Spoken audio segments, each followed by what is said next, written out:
Maglaba po muna tayo mga katita. Bali ganito lang po ang ginagawa ko. Nagkakanaw po ako ng detergent powder, then lalagyan ko po ng Sunrox Color Safe.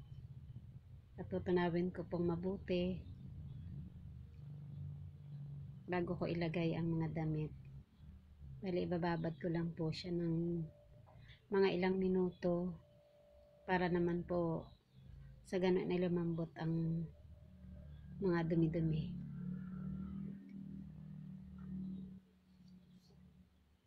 Ayan po, balikan na natin ang labahin. Kusot-kusutin lang po natin ng kaunti. At samahan po natin ng magic paa. Ayan. Para mas mabilis pong matanggal yung mga dumi-dumi o mga pawis-pawis, ganyan. Mahirap po kasi talagang magkusot ng pakamay. Kung wala naman po tayong washing, ay nakakapagod po talagang maglaba ng ang gamit po natin ay kamay. Kaya para mapadali po ang inyong trabaho o ng ating trabaho, ay giik-giikan po natin o apak-apakan. Ayan, tapos na po magsabon at ngayon pa ay magbabanlaw na.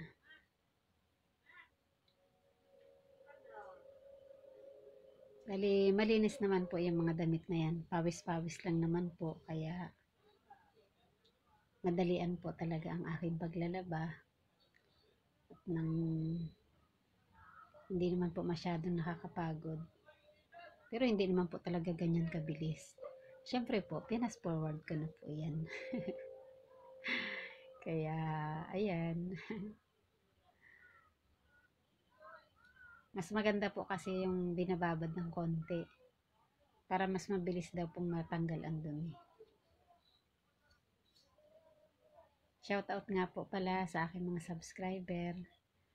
Maraming salamat po sa inyong pagtangkilik sa aking munting channel. At sa mga hindi pa po nakaka-subscribe, baka naman po, pa-subscribe na rin po. Maraming pong salamat. At ayan po, tapos na po ang aking paglalaba.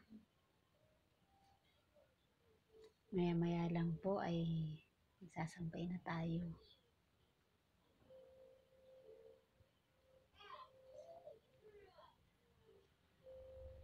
Bilis ko po maglaba, ano. Pero ano lang po yan, ha. Fast forward lang po yan. Huwag niyo po sanang isipin na ganyan talaga ako kabilis maglaba. Napakabagal ko po talagang kumilos sa totoong buhay. Kaya, ayan.